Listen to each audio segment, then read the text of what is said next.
So today we got a question from a entrepreneur who says, yo, Elliott, I spent the last decade building everything I thought I wanted. The business, house, the lifestyle. But lately I feel like I'm watching my life instead of living it. How do I come back to the moment when I feel so far from myself? Great question, man. And I'd like to begin by drawing this sort of distinction based on definition in what you mean by watching my life instead of living it. And I want to challenge you just a moment by saying that maybe, just maybe, watching your life is okay. Like if living your life means constantly pursuing, constantly grinding, constantly going and reaching and scratching and grabbing and trying to get more shit or do more shit or prove your worth through your work, then maybe it's just time to sit back and watch. He says over the last decade, right? Like 10 years is a long time. He's been building everything that he thought he wanted, what you thought you want. Okay, cool. We could address that in a moment. But the fact is, you have a business, you have a house, and you have a good lifestyle. The problem becomes when we're so addicted to the pursuit that we can't be content in its fruits. And I know that's a word that many people don't like. It's kind of a dirty word amongst entrepreneurs and such. Content, being content. Content sounds like now you're lazy, now you're not doing anything, and you're squandering your value. But I'm going to challenge you by saying that maybe the value is in your being, not your producing, in your presence, not in your performance. And that even though that hard work got you to where you thought you wanted to be, maybe it's time to just allow yourself to be. A number of things will unfold if you just let go. Number one, appreciation. Like sometimes we're so busy chasing the next thing that we never actually enjoy the thing that we got. I know, I've been there too. I totally get it. I remember when I moved to this 42-acre plot, like this place that I always dreamed of. And instead of enjoying it and being grateful for it and just being at peace with the grace that brought me to this place, I got busy working double time. Not only was I doing the normal work that I normally do, but I started growing fruit. I started raising cattle. I knew I needed to fix fences. I took this on as a new job. It almost came out of a place of not deserving, like I needed to earn it, because it almost seemed like God gave it to me very easily through His grace. When you allow yourself just to be in this place, like I should have, but I learned my lesson 10 years ago. Not only do you receive the peace of allowing yourself to be, which gives you a sense of gratitude, but your axe will be sharper, dude, for what you may be asked to do next. Like when we constantly need to feel the pressure of chasing and doing and forcing and making shit happen, our axe gets really dull because you're constantly doing.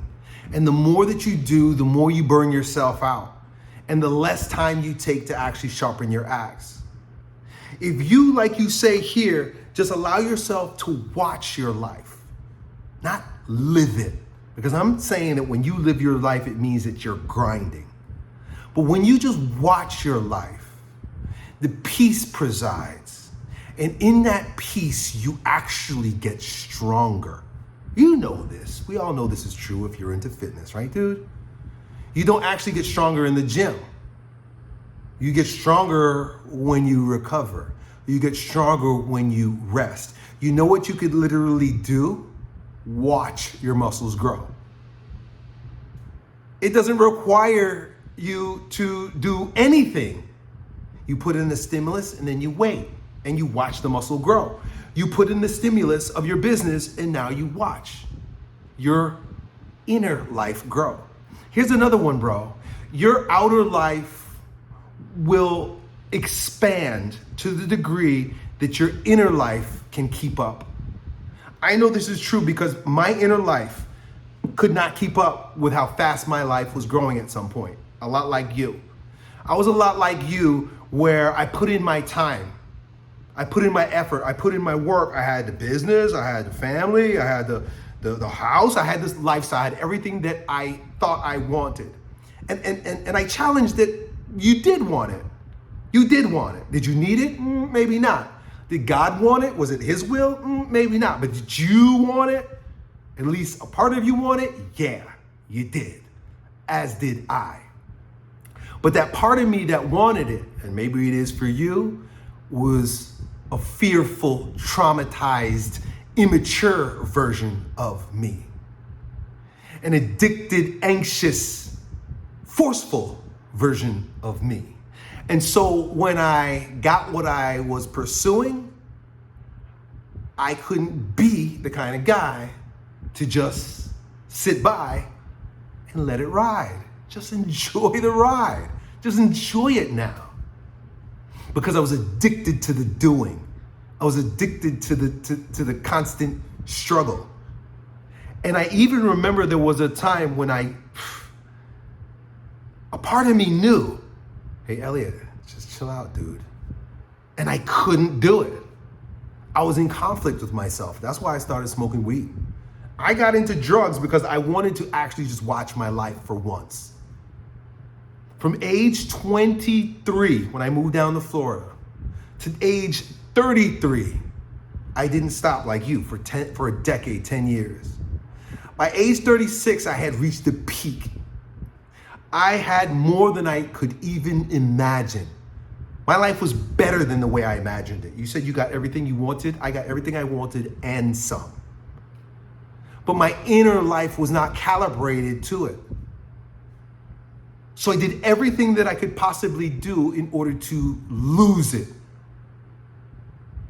I self-sabotaged by living because that was the life I was used to. I was listening to a video today about the nervous systems and its calibration to being who God's calling you to be. And if you can't sit in peace, not excitement, not joy, not freaking out in fear, but if you can't rest in a neutral state with all the things that are great, then you're not prepared for it. I remember when money started coming, I got real giddy. I got giddy. And then I got afraid. And in retrospect, I realized it was because I didn't believe I was worth it. I couldn't just watch it. That's what watching is. You say you don't want to watch anymore. Or I feel like I'm watching my life, right? I'm content, right? I'm watching my life like it's a bad word. But I'm telling you, dude, just watch it.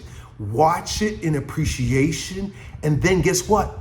Watch it unfold. You'll be amazed, bro, at what happens when you stop living, when you stop trying, you stop grinding, and you just allow things to come to you. The greatest gift that God has given me was allowing me to hit rock bottom. Humbling me.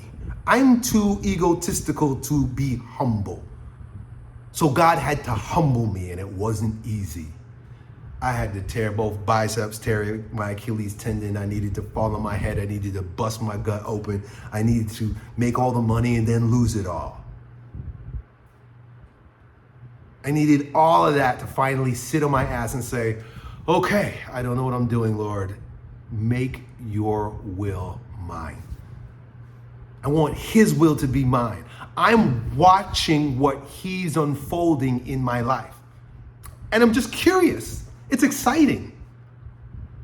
It's like anticipation. Gee, I wonder what God is doing. I'll watch and see. That's what I invite you to do, dude. Now, does it mean you don't do anything? No. But every action is measured by from the place it proceeds. When you're watching and you're grateful and you're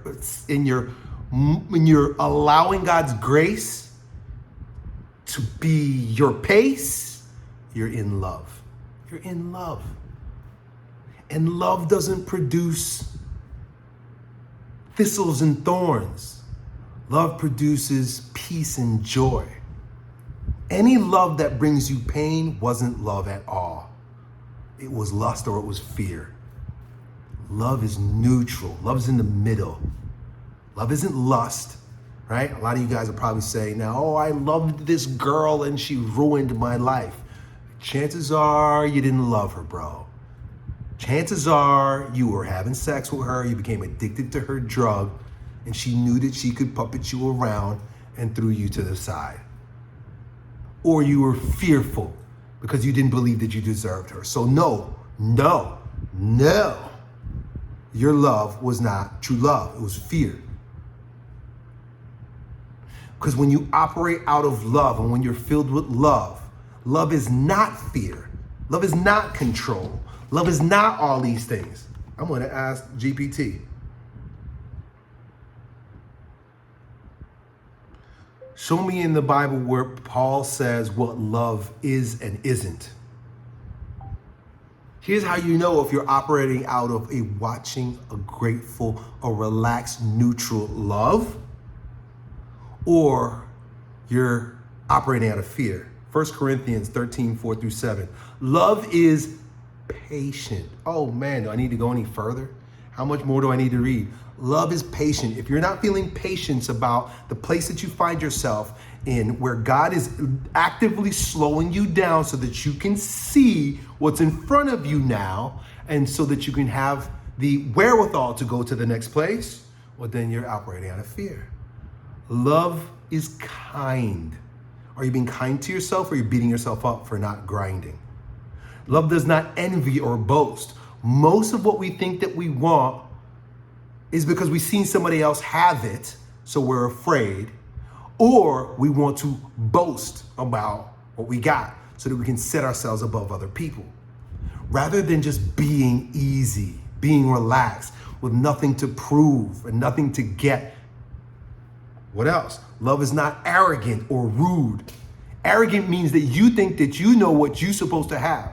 And you may have built your business based on arrogance up until this point, but it won't take you to the next season. God's too good for that. He'll let you beat yourself up like I did myself.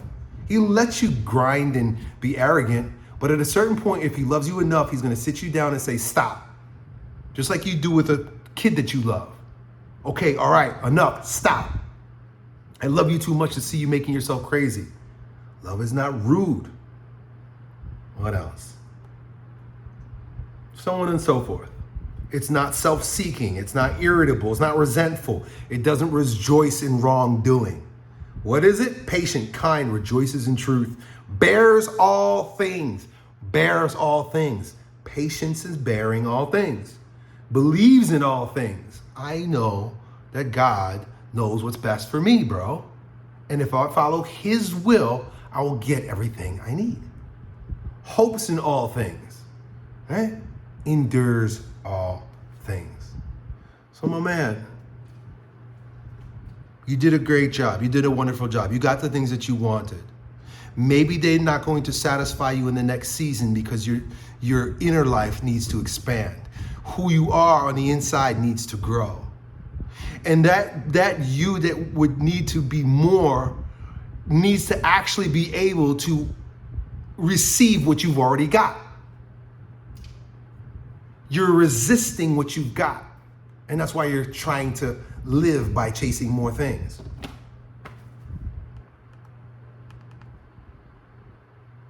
How do I come back to the moment when I feel so far from myself? That is the great question. I'm not sure you really understand how profound it is. But the question of coming back to myself is about watching.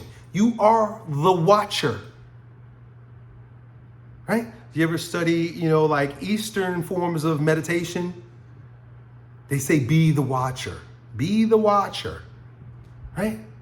In Christianity, they'll use a little tougher word. They'll say be vigilant.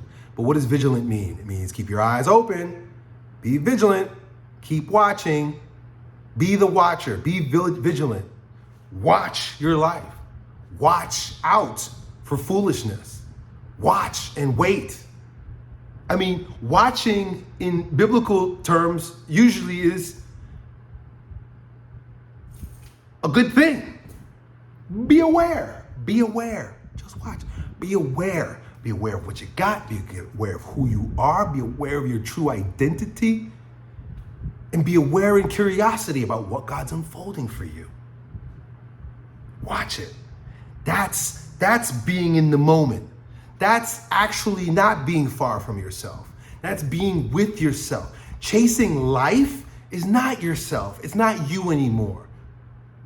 It's not appropriate for this next phase in your life. If you took a decade building, you're probably in your mid-30s going into your 40s.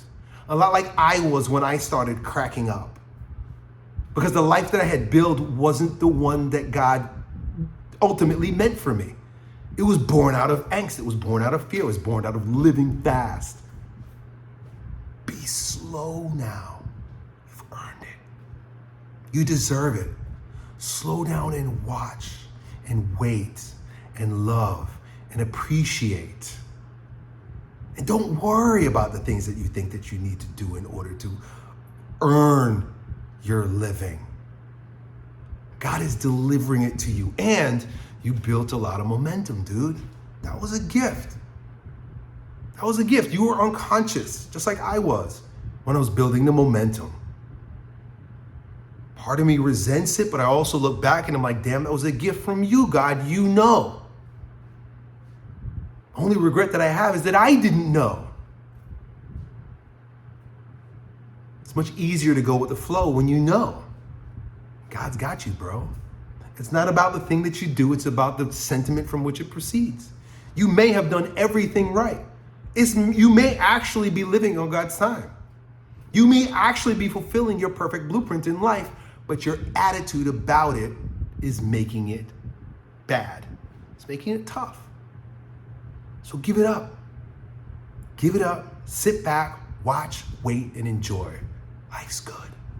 Done.